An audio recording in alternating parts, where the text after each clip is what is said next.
It's really a nature-based opportunity for them to interact in the outdoors, to make lifelong memories, hopefully. For these North County students, summertime fun is also educational. Plus, it's cultivating respect and a passion for protecting our environment. The program is called N.E.S.T, and it's a collaborative effort facilitated by the Audubon Center at Riverlands. N.E.S.T, Nature Education for Students of Tomorrow, is a umbrella of programs, which includes a Cradle to Career offering that we largely do with Ferguson-Florissant schools. And the whole idea is to create pathways from early age through high school. The program, which has multiple modules, started in 2010, but it has evolved over the past decade and a half. Big thank you on 3, 1, 2. Today, we are taking a peek inside the Little Creek Summer Camp, which is for students in grades 3 through 5. I really like canoeing, archery, play games with my group, and just have a lot of fun. Teamwork, how to fish and canoe, and how to experience nature stuff. 10-year-old James Knowles has about a half dozen years of fishing under his belt. I've done fishing since I was 4 or 5 years old. When you have spent half of your life fishing, you learn a thing or two about the sport. So tell me how many fish you caught today in total. 5.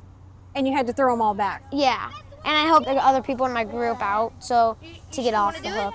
Fishing is fun, but I really like when we play the games here. Also, I like turtle tracking.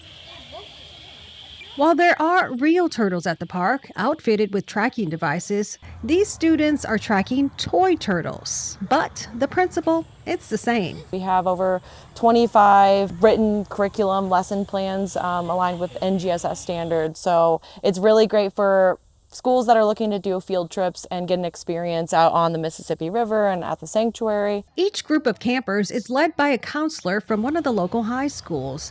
They're known as the flight crew. It's been so much fun. I think it's been beyond my expectations. I really didn't expect myself to be enjoying being a counselor, but here I am. Oh my goodness, look at that.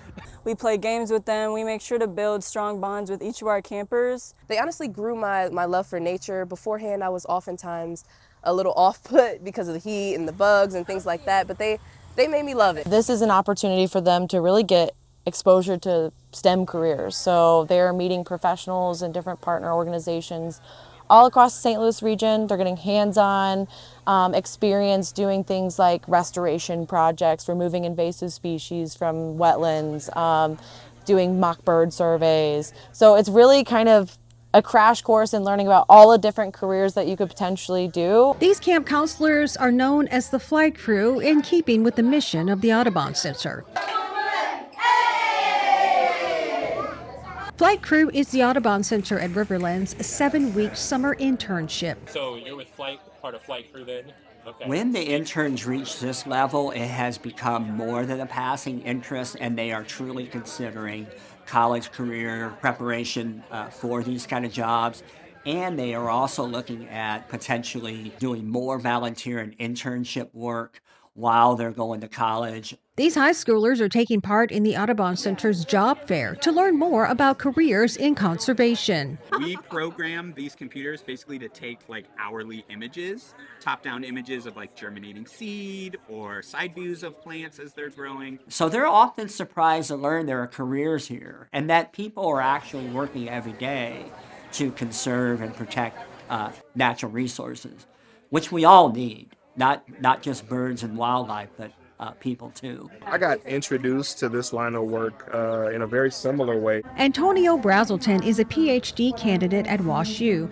He's one of a handful of collard enthusiasts in the country whose mission is to study, preserve, and popularize close to 20 different varieties of collard greens. It was my first time seeing black plant scientists. I was at Alabama. We were at Alabama A&M University for the summer.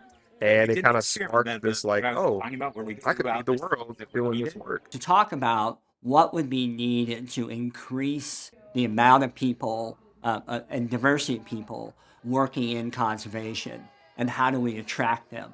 Well, the thing that came up overwhelmingly was experience, and internships was a great entry point.